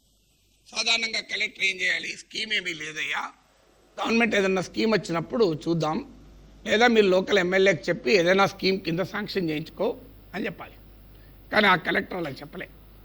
ఆ కలెక్టర్ ఏం చెప్పాడంటే ఏ స్కీమ్ కింద గది కట్టచ్చో చెప్పు అన్నాడు. అంటే లైబ్రరీ రూమ్ కట్టించడానికి స్కీమ్ ఉందా అని అడిగిన కలెక్టర్ కాస్త ఆ క్వశ్చన్ రీఫ్రేమ్ చేసి ఏ స్కీమ్ కింద గది కట్టడానికి అవకాశం ఉంది అన్నాడు. అంటే పంచాయతీ భవనాల అభివృద్ధి కింద ఒక పథకం ఉన్నది సార్, దాని కింద ఇంకా 4 రూములు కూడా వేయచ్చు సార్ అన్నాడు. అయితే ఒక రూమ్ వేసేయండి పంచాయతీ బిల్డింగ్కు పథకం కింద, ఆ గదిని వాళ్ళు లైబ్రరీగా వాడుకుంటారు అని చెప్పాడు. So room was sanction not for library, room was sanction not for library. ఎందుకంటే ఆన్ పేపర్ లైబ్రరీ కాదు ఆ రూమ్ శాంక్షన్ అయింది. రూమ్ శాంక్షన్ అయింది దేనికి, శాంక్షన్ అయింది మీకు పంచాయతీ బిల్డింగ్కి ఇంకొక రూమ్, కానీ వాడుకున్న దేనికి, లైబ్రరీకి. సో ఒక రూల్, ఇక్కడ రూల్ ఏంటి, లైబ్రరీకి గది కట్టించడానికి స్కీమ్ ఉంటే శాంక్షన్ చేయాలి, స్కీమ్ లేకపోతే శాంక్షన్ చేయకూడదు. కానీ ఆ కలెక్టరు కేవలం రూల్స్తో ఆలోచించలే, ఉదయంతో ఆలోచించాడు. ఉదయంతో స్పందించినప్పుడు ఈ గ్రామానికి ఒక సర్పంచ్ లైబ్రరీ కట్టించుకుంటానని లైబ్రరీ అడుగుతుంటే నా దగ్గర స్కీమ్ లేక రూల్స్ లేవని చెప్పి నేను ఎలగొట్టడం కాదు, ఇది అవసరమా కాదా. గ్రామానికి లైబ్రరీ అవసరమని కలెక్టర్ భావించాడు. ఆ అవసరాన్ని తీర్చేందుకు సృజనాత్మకమైన పద్ధతిలో ఆలోచించాడు. ఆయనకు తట్టిన మార్గం ఏంటంటే, సో గది ఎక్కడుంటే అదే లైబ్రరీ అవుతుంది, లైబ్రరీ గది అవసరం లేదు, గది ఎక్కడుంటే అదే లైబ్రరీ అవుతుందని ఆ పంచాయతీ భవనంలో ఇంకో గది కట్టించాడు. చూడండి, అది రూల్స్ పట్ల క్రియేటివ్గా ఒక అధికారి ఎలా ఉండాలి. మీరు ఒక డిస్ట్రిక్ట్ ఆఫీసర్గా, మీరు అది ఒక మండల డెవలప్మెంట్ ఆఫీసర్కి అయినా, ట్రైబల్ వెల్ఫేర్ ఆఫీసర్కి అయినా, సోషల్ ఏ ఆఫీసర్కి వెళ్ళినా you are going to be a top officer. Never get into theory. మీ దగ్గరికి ఒక పేదవాడు వచ్చాడనుకోండి, సో నా దగ్గరికి మా ప్రొఫెసర్ల దగ్గరికి పేదవాడు వస్తే ఏం చెప్తాం మేము, పేదరికము అనేక మా రూపాల్లో ఉంటుంది, multi dimensional poverty, Tendulkar formula on poverty line, human poverty, income పావర్టీని ఉపన్యాసం ఇస్తాం. ఎందుకంటే మా పని అదే కనుక. అప్పుడు ఆయన పావర్టీతో చావాడు, మా ఉపన్యాసంతో సస్తాడు. కానీ మీ దగ్గరికి వస్తే ఉపన్యాసం కాదు, మీ దగ్గర పరిష్కారం దొరకాలి. అంటే you should be A problem solver. అంటే నీ క్రియేటివ్ మైండ్ ప్రాబ్లమ్ సాల్వింగ్ పైన ఫోకస్ చేయాలి. అందువల్ల చాలామంది అధికారులు, ఫార్చునేట్లీ నేను అనేక రోల్స్లో సొసైటీలో ఆపరేట్ అయ్యాను, as a legislator, as a journalist. So కనుక అనుభవంతో చెప్తున్నాను, అధికారులు చాలామంది రూల్స్నే చూస్తారు, బియాండ్ రూల్స్ చూడగలగాలి. That doesn't mean break the rules అని చెప్పడం లేదు నేను. So can I look beyond the rules. So rules అనే ప్రిజన్లో మనం బందీ కాకూడదు అని చెప్పి రూల్స్ను వయలేట్ చేయకూడదు. How do we reconcile the people's needs to rules position? Rules అనేది ఎక్కడి నుంచో రాలే, ఆకాశం నుంచి మనం రూపొందించుకున్నవే కదా. సో ఆ రూల్స్ను ఎలా సమన్వయం చేసుకుంటావు, ఎలా సృజనాత్మకంగా ఇంటర్ప్రిట్ చేస్తావు. సో అల్టిమేట్లీ లక్ష్యం నీకు పని కావాలి. సో అందువల్ల గదికి స్కీమ్ లేకపోతే స్కీమ్ ఉన్న చోటికి లైబ్రరీ పట్టుకెళ్ళాడు ఆ కలెక్టర్. మహాభారతంలో కథ ఉంటుంది. చాలామంది మన పురాణాలు ఇవి కూడా ఇతిహాసాలు కూడా చదవాలి. అందులో కూడా చాలా లెసన్స్ ఉంటాయి, పబ్లిక్ అడ్మినిస్ట్రేషన్ లెసన్స్. సో శ్రీకృష్ణుడు మహాభారతంలో సహదేవునికి ఒక గొప్ప టాలెంట్ ఉంటుంది, ఫ్యూచర్ టెలింగ్, జ్యోతిష్యుడు సహదేవుడు. సో దుర్యోధనుడు వెళ్ళి సహదేవుని అడుగుతాడు, ఏ రోజు యుద్ధం చేస్తే మేము గెలుస్తామని చెప్పు అంటాడు. పోయి ఎవరిని అడిగిండు? సహదేవుని. ఆ రోజుల్లో ఇప్పుడంటే అట్లా చెప్తానయా, మా మీద నువ్వు యుద్ధం చేస్తే నేనే చెప్తాను అంటాం. అప్పుడు అట్లుండదు, అడిగితే చెప్పాల్సిందే, అప్పుడు రూల్స్ వేరు కదా. సో సహదేవుడు చెప్తాడు, అమావాస్యకు ఒక్కరోజు ముందు కౌరవులు గనక యుద్ధం ప్రకటిస్తే గెలుస్తారు అని చెప్తాడు. వెంటనే పాండవ శిబిరంలో బాధ అయిపోయింది, రిజల్ట్ వచ్చేసింది కదిగా. సో దుర్యోధనుడు ఆనందంగా వెళ్ళిపోతాడు, అమావాస్యకు ముందు రోజు యుద్ధం ప్రకటించుదామని. ఏం చేయాలో అర్థం కాక తలబట్టుకుంటారు పాండవులు. ధర్మం తప్పద్దు గనక జ్యోతిష్యు దగ్గరికి దుర్యోధనుడు ముహూర్తం పెట్టమని అడిగితే ముహూర్తం పెట్టేశాడు. అది తనకే ముప్పు తెస్తుంది అన్నా కూడా ముహూర్తం పెట్టాడు. అప్పుడు శ్రీకృష్ణుడు ఏం చేస్తాడంటే, అమావాస్య రోజు ఇచ్చే తర్పణాల్ని నదిలో 3 రోజుల ముందే చేస్తాడు. అప్పుడు సూర్యచంద్రులు కిందికి దిగి వచ్చి, మా పరమహానుభావ, నీవే ఇలా ప్రకృతి నియమాలను ఉల్లంఘిస్తే ఎలా, అమావాస్య రోజు చేయాల్సిన పని ముందే ఎలా చేస్తున్నావు అని అడుగుతాడు. అప్పుడు శ్రీకృష్ణుడు అంటాడు, సూర్యచంద్రులు పక్క పక్కన ఉంటేనే అమావాస్య కదా అంటాడు. అంటే ఏం చేస్తాడు శ్రీకృష్ణుడు, అమావాస్యనే 3 రోజుల ముందు ప్రిపేర్ చేసేస్తాడు. దాంతో దుర్యోధనుడు అమావాస్యకు ముందు రోజు ఎలా యుద్ధం డిక్లేర్ చేయలే కదా, అందుకే ఓడిపోతాడు. సో ఇందులో అమావాస్య, సూర్యుడు, చంద్రుడు పక్క పక్కన ఉన్నారని ఆ ఆలోచన చేయకండి. ఇందులో రూల్ ఏంటి అంటే, for every problem there is a solution. ప్రతి సమస్యకు ఒక పరిష్కారం ఉంటుంది. అందువల్ల ఒక అధికారి ప్రాబ్లం చుట్టూ ఉండకూడదు. Problem should never be your captain. దీన్నే డిజైన్ థింకింగ్ అంటారు. స్టాన్ఫోర్డ్ యూనివర్సిటీలో అయితే ఏకంగా కోర్సులే ఉన్నాయి డిజైన్ థింకింగ్. చాలామంది మన జీవితంలో కానీ ఉద్యోగంలో కానీ we analyse problem more than the solution. మీకు చాలా సింపుల్గా చెప్తాను. ఒక మనిషికి దురద పెడుతూ ఉంటుంది. అతను ఆ దురద పెడుతున్న కాడ గోకుతూ ఉంటాడు. దురద పోతుందా? ఆ ప్రాబ్లం నాకే ఎందుకు దురద పుట్టాలి, ఎవరికైనా పుట్టచ్చు కదా, అందరం పోయినాం కదా, నా ఒక్కరికి ఈ అలర్జీ ఎందుకు వచ్చిందని అరుచుకుంటూ కూర్చుంటాడు. సొల్యూషన్ లేదు. కానీ దీనికి సొల్యూషన్ ఏంటి? ఒక ఆయింట్మెంట్ రాస్తే పోతుంది. So a person who thinks about the solution will be successful, not a person who is get bogged down in a problem. అందువల్ల మీకు ఏదైనా ఒక ప్రాబ్లం మీ ముందుకు వస్తే do not think about the problem, think about the solution. దీన్ని నేను ఎలా పరిష్కరించగలుగుతాను అని. సో అందువల్ల you should not create one more problem. ఒక ప్రాబ్లంతో గ్రామ సర్పంచ్ వచ్చాడు, సార్ నాకు గ్రంథాలయ లైబ్రరీ పెట్టాలనుకుంటున్నాం అని వచ్చాడు. సో మనం ఏం చేయాలి? దానికి ప్రాబ్లముతో వస్తే నీవు ఇంకో ప్రాబ్లం సృష్టించడం కాదు, you have to solve the problem. So ఇంకో ప్రాబ్లం సృష్టించి పంపించామనుకోండి, లేదయ్యా స్కీము, నువ్వు స్కీమ్ తెచ్చుకోపో అన్నావు అనుకోండి, సర్పంచ్ పోయి ఎక్కడికెళ్ళి స్కీమ్ తెచ్చుకుంటాడు. సో అందువల్ల ఎప్పుడు కూడా రూల్స్కు మనము ప్రిజనర్ కాకూడదు. ప్రాబ్లం సాల్వింగ్కు రూల్స్ అడ్డంకి కాకూడదు. ప్రాబ్లం సాల్వింగ్ కొరకు రూల్స్ను బ్రేక్ చేయమని నేను చెప్పడం లేదు. కానీ how do we creatively use the rules position అంటే ఉన్న నియమ నిబంధనలు తప్పకుండానే ప్రజల సమస్యను నేను ఎలా పరిష్కరిస్తాను, ఆ సమస్యను పరిష్కరించడం పైన మనకు దృష్టి ఉంటే డెఫినెట్గా మన జీవితంలో సక్సెస్ అవుతాం. So have a problem solving mind set. Problem obsession నుంచి బయటపడి ప్రాబ్లమ్ సాల్వింగ్ మైండ్ సెట్.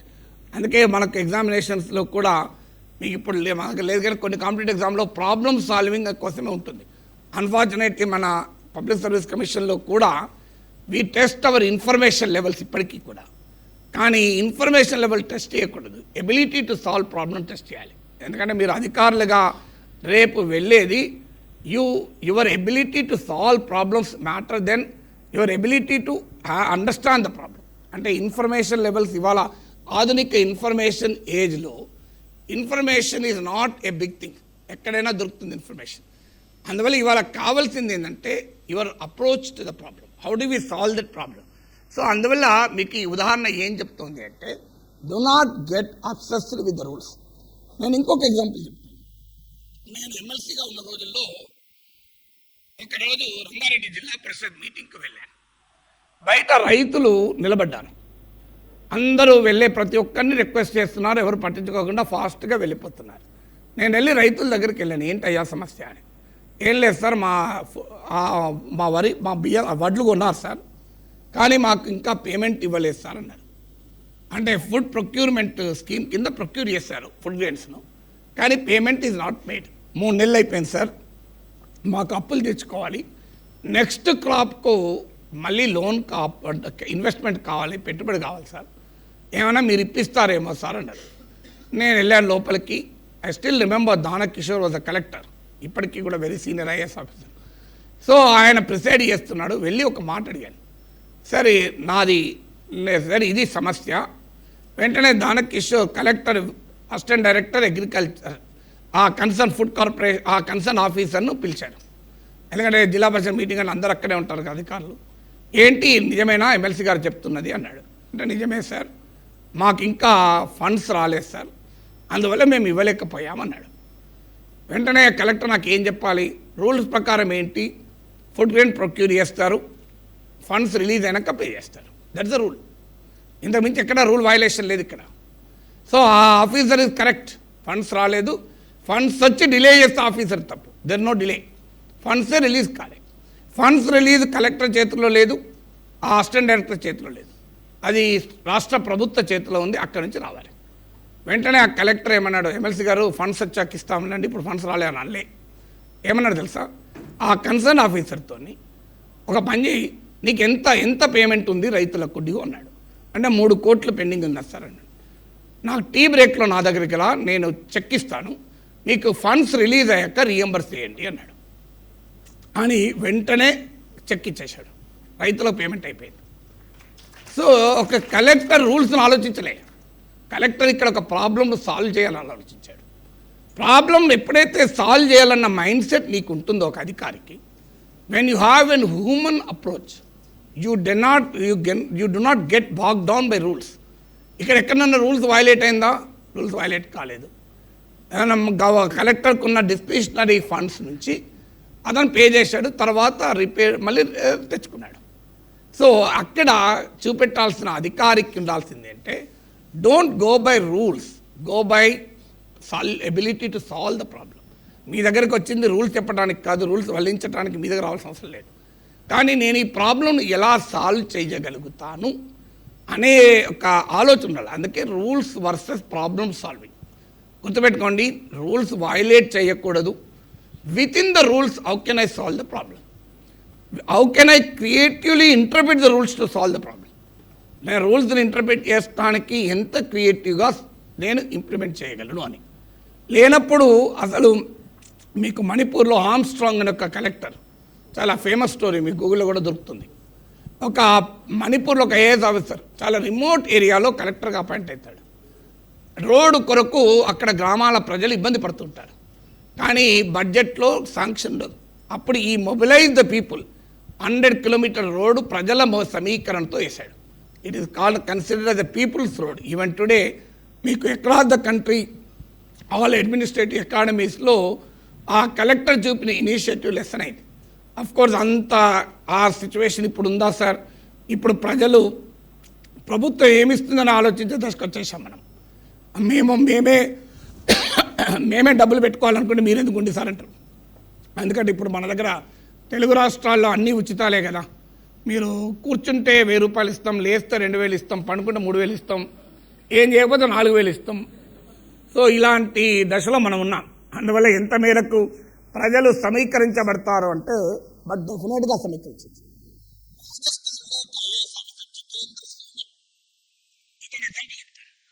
అతను రోజు చూస్తాడు, స్కూల్ పిల్లలు Jalore district, I think if I remember properly, ఆ స్కూల్ పిల్లలు చలిలో ఎండలో కూడా నడుచుకుంటూ వెళ్తారు. వాళ్ళ పాపం షూస్ ఉండవు. ఆయనకు షూస్ ఇవ్వాలి అని అనిపిస్తుంది. ఎంతమందికి షూస్ అవసరం ఉన్నదని లెక్కలు చూస్తే కొన్ని 100 మంది ఉంటారు. ఏం చేయాలి? ఏ కలెక్టర్కు అన్ని 100 మందికి షూస్ ఇచ్చే స్కీమ్ ఉంటుందా? ఉండదు. పోనీ స్కీమ్ అడిగితే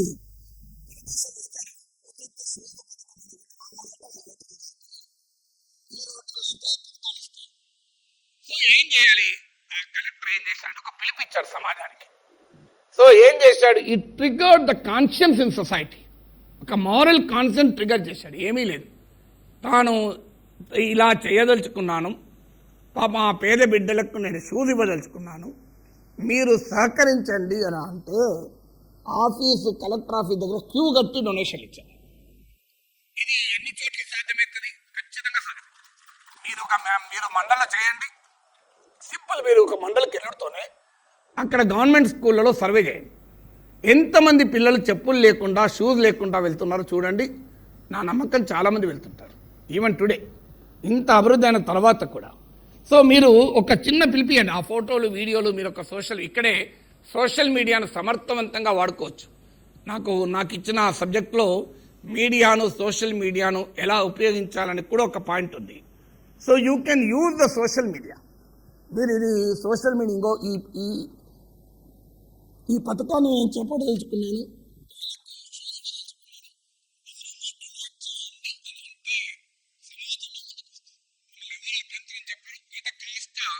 అకౌంటబిలిటీ జాగ్రత్తగా మెయింటైన్ చేయాలి, లేకపోతే 100 షూస్ డొనేషన్లు అయితే 50 ఇచ్చాడని ఎవడోడు ఆరోపణ చేస్తాడు.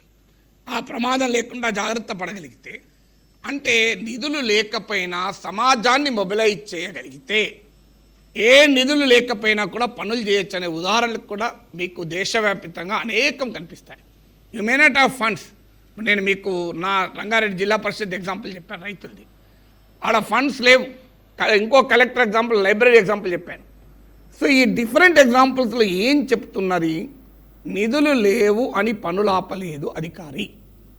మీకు లైబ్రరీ బిల్డింగ్కు రూమ్కు నిధులు లేవు అని పనాగలేదు, రైతుల ప్రొక్యూర్మెంట్కు డబ్బులు లేవని పేమెంట్ లాగలేదు, పేద బిడ్డలకు షూస్ ఇవ్వడానికి నిధులు లేవని కలెక్టర్ ఆపలేదు. ఎలా 3 పనులు జరిగాయి. ఎట్లా జరిగాయి? కేవలం క్రియేటివ్ మైండ్తో జరిగింది, ప్రాబ్లమ్ సాల్వింగ్ కెపాసిటీతో జరిగింది. అంటే ఒక సమస్యను నేను ఎలా పరిష్కరించాలి, నేను ఈ సమస్యకు ఎంపథైజ్ అవుతున్నాను, ఈ సమస్యతో ఫీల్ అవుతున్నాను, ఇది జెన్యూన్ సమస్య, ఈ సమస్యను ఎలా పరిష్కరించాలి అని ఆలోచిస్తే మనసుంటే మార్గం ఉండదా అంటారు.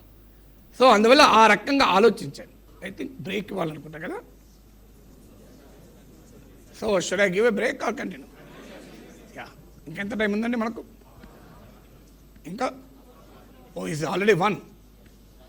సో లెట్ మీ, ఇక్కడ నేను ఒక 5-10 minutes మాట్లాడి ఆపేస్తాను. తర్వాత మీ క్వశ్చన్స్ అంటే I will answer it. So next question, so have an empathy. నేను ఇప్పటివరకు మీకు రూల్స్ చెప్పాను, ఎంపతి. దీనికి కూడా ఒక 2 ఉదాహరణలు చెప్తాను.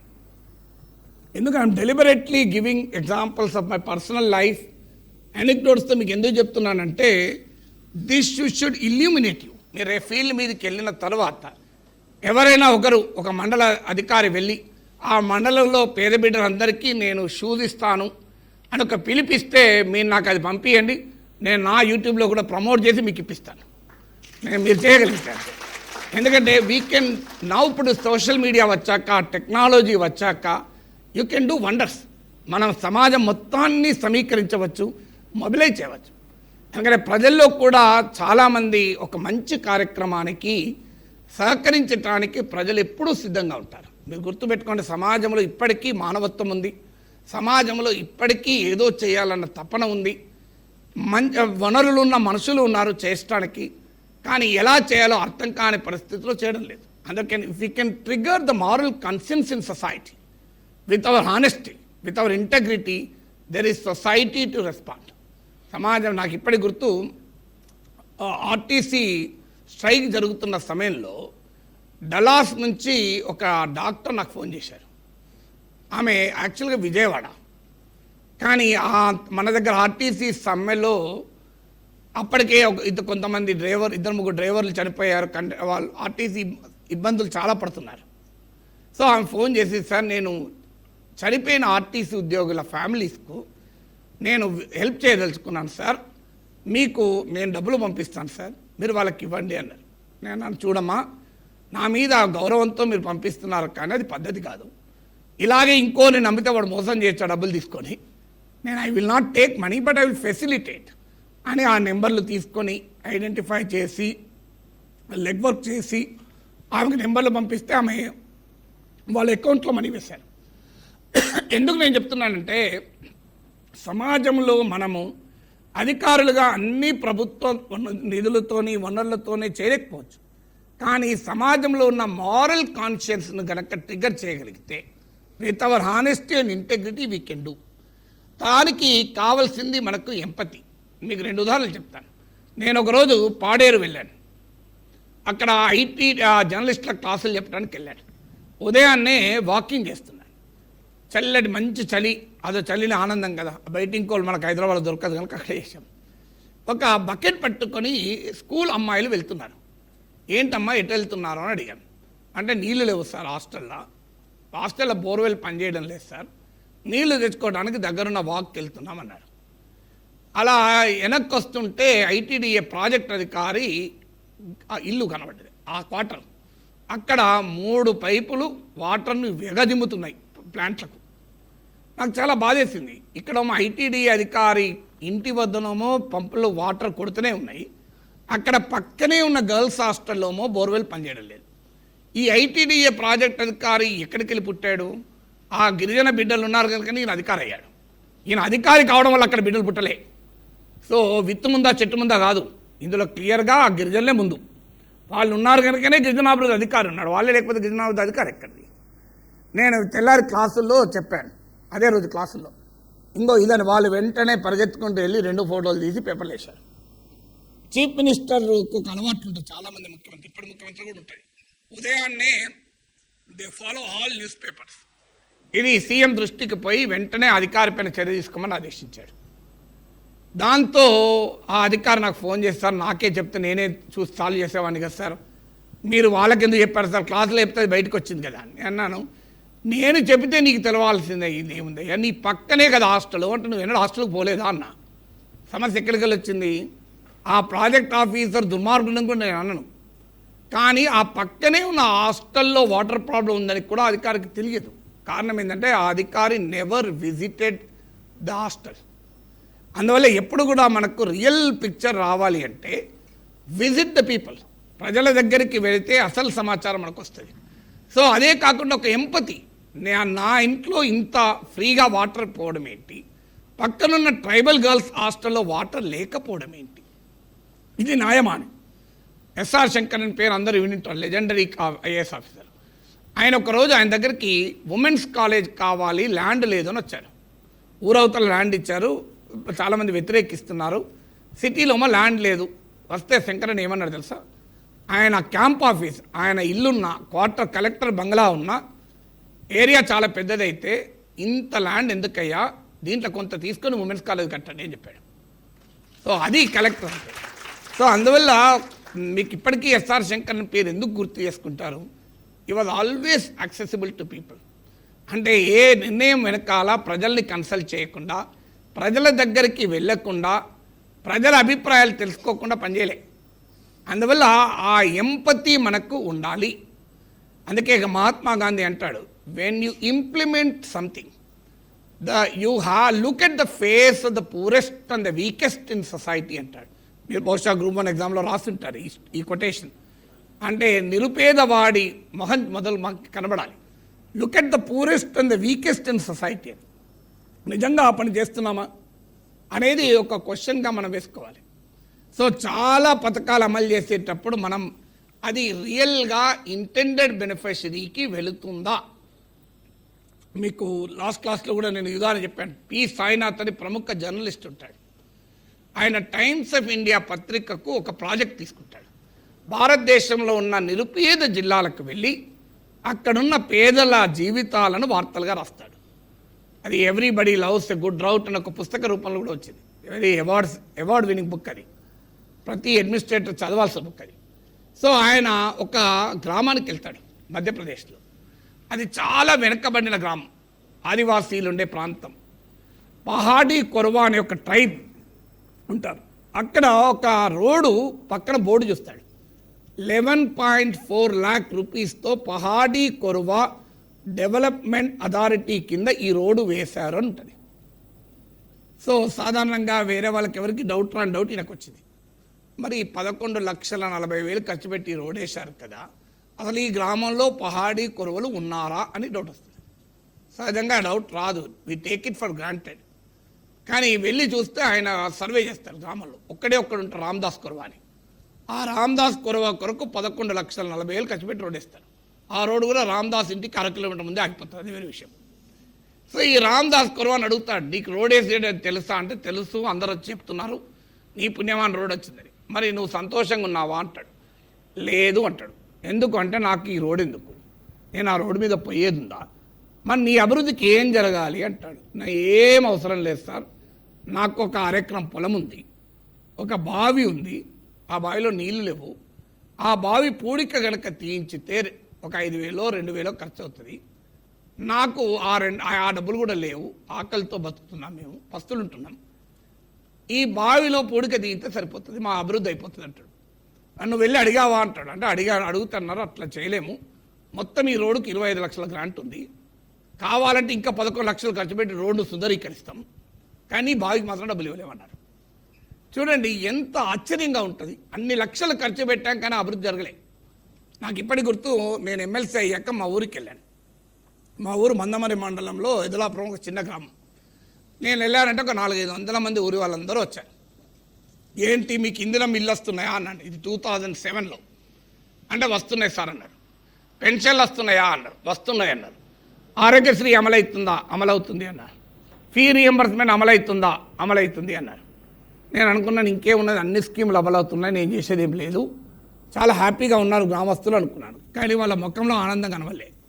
అదేంటి మీకు అన్ని స్కీములు వస్తున్నాయి కదా, మరి ఆనందంగా లేరా, పాల వడ్డీ రుణాలు వచ్చినాయా అని అడిగాను. వచ్చినాయి సార్ అన్నారు. మరి మీకు రాంది ఏంటయ్యా అన్న. ఇవన్నీ ఎందుకు సార్, మన ఊరు చెరువు 20 ఏళ్ళుగా నీళ్ళు లేవు సార్, ఆ చెరువు కనుక బాగు చేస్తే మా పంటలు మేము పండించుకుంటాం, మా బతుకు మేము బతుకుతాం కదా అన్నారు. నాకు ఆశ్చర్యం ఇది. అంటే ఈ స్కీములు కాదు వాళ్ళు కోరుకుంటున్నది. ఆ చెరువు పేరు ఎర్ర చెరువు, అది 20 ఏళ్ళుగా పంటలు లేవు. నాకు కూడా తెలియదు, నేను హైదరాబాద్ ఉంటాను, ఎప్పుడో వెళ్తాను కదా.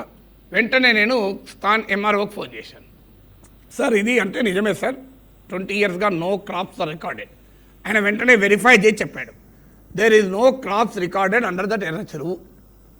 మరి ఏం చేయాలంటే వెంటనే ఎగ్జిక్యూటివ్ ఇంజనీర్ ఇరిగేషన్ ఫోన్ చేశాను. సార్ ఇది పరిస్థితి, నాకు అర్జెంటుగా ప్రపోజల్ కావాలి, నేను I will get it sanction అన్నాడు. ఆయన వెంటనే నాకు ఒక ప్రపోజల్ తయారు చేసి పంపించాడు. 64 లక్షల ప్రపోజల్తో నేను రాజశేఖర రెడ్డి సీఎంగా ఉన్నప్పుడు వెళ్ళాను. ఆయన చూసి ఒక్క గ్రామానికి 64 లక్షలా అన్నాడు. నేను మీ ఇష్టం సార్, ఇస్తే సంతోషం, ఇవ్వకపోతే రోజు టీవీలో చెప్తా, ప్రాణహిత నుంచి చేవెళ్ళి అంటున్నాడు కానీ మా ఊరికే ఇవ్వలేదని. అంటే రాజశేఖర రెడ్డి నవ్వి ఇట్లా కొట్టి, ప్రొఫెసర్ నీ పుట్టినందుకన్నా మీ ఊరికి ఇవ్వాలయా అని సంతకం పెట్టి చేశాడు. సో ఎందుకు ఈ ఉదాహరణ చెప్తున్నాను, ఈ ఉదాహరణ చెప్పడంలో కారణం ఏంటంటే 64 లక్షల గ్రాంట్ ఎలా వచ్చింది, నేను ఆ గ్రామానికి వెళ్ళకపోతే వచ్చేది కాదు. అంటే చాలా ప్రభుత్వ కార్యక్రమాలు ప్రజల అవసరాలని తీర్చవు, డబ్బులు ఖర్చు పెడుతుంటారు. అన్నిటినీ మీరు మార్చలేరు, అధికారులుగా అంత పవర్ మనకు ఉండదు. కానీ ఉన్న మేరకైనా ప్రజల అవసరాలు ఏంటి అని గుర్తించగలగాలి. ఇప్పుడు మీకు ఆశ్చర్యం వేస్తుంది, ఆ ఊరు బాగు చేయడమే కాదు, ఇప్పుడు 3 పంటలు తీస్తున్నారు ఆ ఊరు. గత 15 ఏళ్ళుగా 3 పంటలు తీస్తున్నారు. మళ్ళీ మిషన్ కాకతీయాల మరో సెకండ్ టైం కూడా దాన్ని బాగు చేయించాను. నాకు అక్కడ డిస్క్లైమర్ ఏంటంటే, నాకు అక్కడ అంగుళం ల్యాండ్ కూడా లేదు. మీరు ఉన్నది అనుకోవచ్చు సార్ పొలం ఉన్నట్టున్నది అని. 0, నాకు ల్యాండ్ లేదు, నేను కొనదలుచుకోలేదు, కొనలేదు కూడా. ఆఫర్ వచ్చినా కొనకూడదు అనే ప్రిన్సిపల్ ప్రకారం, ఎందుకంటే నేనే ల్యాండ్ కొంటే నా కొరకు ఇప్పించుకున్నట్టుంటుంది అని. సో ఎందుకు ఈ ఉదాహరణ చెప్పాను, నవ్వుతూ రాజశేఖర రెడ్డి గారు చెప్పాను, సార్ మీ వల్లనే ఆ ఊరికి వెళ్ళాను సార్ అన్న. నా వల్ల మీరెళ్ళుడేంది అన్నాడు. మీరే కదా సార్ చిరంజీవిని విమర్శించారు, మొగల్తూరుకే ఏమి చేయలేని వాడు తెలుగు ప్రజలందరికీ చేస్తాడట అన్నారు. మన నన్ను కూడా అట్లా ఎవరో అంటాడు కదా సార్, మన పుట్టిన ఊరికే ఏమి చేయలేని వాడు 3 జిల్లాలకు చేస్తాడట అని. అందువల్ల భయానమైన సార్ అన్న నవ్వుతూ. ఆయన వెంటనే ఇచ్చాడు. అంటే ఎందుకు నేను చెప్తున్నాను ఎగ్జాంపుల్ అంటే, so let us understand the needs. ఫైనల్గా ఇంకొక మాట చెప్పి ముగిస్తాను. చాలా అధికారులు, మీరు రేపు డిస్ట్రిక్ట్ ఆఫీసర్స్ మీరంతా సమీక్ష చేస్తారు. సమీక్ష చేసేటప్పుడు ఒకటి గుర్తుపెట్టుకోండి. ఏం గుర్తుపెట్టుకోవాలో చెప్పాలని మళ్ళీ ఉదాహరణ చెప్తాను. నేను ఎమ్మెల్సీగా ఉన్నప్పుడు ఒక స్కూల్ రేషనలైజేషన్ అని మీకు తెలుసు అందరికీ. టీచర్స్ను స్కూళ్ళలో రేషనలైజ్ చేస్తారంటే, ఒక స్కూల్లో ఎక్కువ మంది పిల్లలు ఉంటారు, ఒక స్కూల్లో తక్కువ మంది పిల్లలు ఉంటారు. పిల్లలు తక్కువ కానీ టీచర్లు ఎక్కువ ఉంటారు, పిల్లలు ఎక్కువ కానీ టీచర్లు తక్కువ ఉంటారు. దాన్ని రేషనలైజేషన్ అంటారు. హైదరాబాద్ కలెక్టరు డిఈఓతో డిప్యూటీ డిఈఓలతో కూర్చున్నాడు, రేషనలైజేషన్ చేశారు. అంటే ప్రిన్సిపల్ ఆఫ్ రేషనలైజేషన్ ఏంటి? ఎక్కువ టీచర్లు ఉన్న చోట తక్కువ పిల్లలు ఉంటే మార్చాలి, అది కదా. కానీ ఆ ప్రాసెస్లో ఏం జరిగిందంటే, కోటిలో ఒక స్కూల్ ఉంది, ఇప్పటికీ ఉంది. ఆ స్కూల్ అమ్మాయిల స్కూల్. ఆ స్కూల్లో పిల్లలు ఉన్నారు కానీ టీచర్ లేరు, జీరో. టీచర్లు అందరినీ ట్రాన్స్ఫర్ చేసి పడేశారు. ఆ పిల్లలు మాత్రం ఉన్నారు, ఎవరు చెప్పడం లేడు కలెక్టర్కు. కలెక్టర్ దాకా పోయి చెప్పగలిగే వాళ్ళు ఎవరుంటారు? టీచర్లు చెప్పలేరు. సో అక్కడికి ఆ హెడ్ మాస్టర్ నాకు టీచర్లు ఫోన్ చేశారు, సార్ ఇది పరిస్థితి అంటే. నేనే వెళ్ళాను. వెళ్ళి అక్కడ పిల్లలు కూడా ఎంత పేదవాళ్ళంటే పని మనుషుల పిల్లలు వాళ్ళు పాపం. ఒక బిడ్డనైతే నాకు ఇప్పటికి గుర్తు అడిగాను, ఉదయాన్నే ఎప్పుడు లేస్తావు తల్లి అంటే 7:30కు లేస్తాను. లెక్చర్ ఇచ్చాను, 5 గంటలకి ఇది ఇవ్వాలి అని. నేను ఎప్పుడు లేవను కానీ వాళ్ళకి లెక్చర్ ఇచ్చాను. సో కాదు సార్, మాకు మా అమ్మ పని మనిషి సార్, రాత్రి 4 ఇళ్లలో పనిచేశాక 6 వరకు వాళ్ళు ఏమైనా పెడితే తీసుకొని వస్తే అది తినేస్తాం సార్, రాత్రి అయితే పాసిపోతుందని. ఉదయాన్నే లేస్తే ఆకలి అవుతుంది సార్ అన్నది. అంత పేదవాళ్ళు పాపం. అలాంటి స్కూల్కు నేను వెంటనే నిరసనగా క్లాసులు చెప్తానని చెప్పి క్లాసులు చెప్పడం మొదలుపెట్టాను. సో రాస్తారోక చేయలే, ధర్నా చేయలే, ఏం చేయలే. వెంటనే తెల్లారి పొద్దున 11 మంది టీచర్లు అపాయింట్ అయ్యారు. ఇక్కడ ఈ ఎగ్జాంపుల్ ఏంటి, మరి ఇక్కడ తప్పు జరిగింది అని తెలుసుకున్నాను. కలెక్టర్ ఏం చేశాడంటే డిఈఓలతో డిప్యూటీ డిఓలతో రివ్యూ చేశాడు. కానీ ఫీల్డ్ మీద డిప్యూటీ డిఓ ఉండడు, డిఈఓ ఉండడు. ఫీల్డ్ మీద ఉండేది హెడ్ మాస్టర్లు, ఎంఈఓలు. సో అందువల్ల ఆల్వేస్ గుర్తుపెట్టుకోండి, ఏ సమీక్ష చేసినా ద ఫీల్డ్ లెవెల్ ఆఫీసర్లతో సమీక్ష చేయండి. తర్వాత మీరు హైయర్ ఆఫీసర్స్తో డిసిషన్లు తీసుకోండి. కానీ when you review the situation, field ఆఫీసర్స్కి మాత్రమే రియాలిటీ తెలుస్తుంది, పై వాళ్ళకి తెలియదు రియాలిటీ. అందువల్ల never remain in your office, always live in the field. అంటే రూల్స్ ఫైల్స్లో ఉంటే పాలన ప్రజల్లో ఉంటుంది అని అంటారు. రూల్స్ అనేది ఫైల్స్లో ఉంటుంది, కానీ పాలన ప్రజాక్షేత్రంలో ఉంటుంది, సమాజంలో ఉంటుంది. ఆల్వేస్ రిమెంబర్, ఫైనల్గా మన జీవితం అనేది పరిమితం. ఎవరము ఈ భూమిపైన శాశ్వతంగా ఉండాలని రాలేదు. కానీ ఒక అధికారిగా మీరు సమాజం పైన ముద్ర వేసి మీ కృషి వల్ల ప్రజల జీవితాలు ఎంతో కొంత మెరుగైతే మీరు జీవితంలో తిరుగులేని సంతృప్తిని పొందుతారు. అందువల్ల ఒక అద్భుతమైన అవకాశం మీ జీవితంలో, మీకు అపూర్వమైన అవకాశం వచ్చింది. ప్రజల జీవితాలను మార్చగలిగే అవకాశం, ఎంతో కొంత ప్రభావాన్ని చూపగలిగే అవకాశం. అందువల్ల ఈ లెక్చర్ నా ఉద్దేశం ఏంటంటే, ఒక రాజు దగ్గరికి ఒక బొమ్మల వ్యాపారం వస్తాడు, 3 రకాల బొమ్మలు తీసుకొని వస్తాడు. సరే, ఇది మొదటి బొమ్మ, ఇది ఒక చెవితో వింటది, ఇంకో చెవితో వదిలేస్తుంది. ఇది రెండవ బొమ్మ, ఒక చెవితో వింటది, కడుపులో దాచుకుంటుంది. ఇది మూడవ బొమ్మ, ఒక చెవితో వింటది, మైండ్తో ఆలోచించి పని చేస్తుంది అన్నాడు. సో నా రిక్వెస్ట్ ఏంటంటే, మొదటి బొమ్మ ఎట్టి పరిస్థితుల్లో కాకూడదు, రెండవ బొమ్మ మీరు కారని ఆకాంక్షిస్తూ, మూడో బొమ్మ అవుతారని ఆశిస్తూ సెలవు తీసుకుంటున్నాను. Thank you.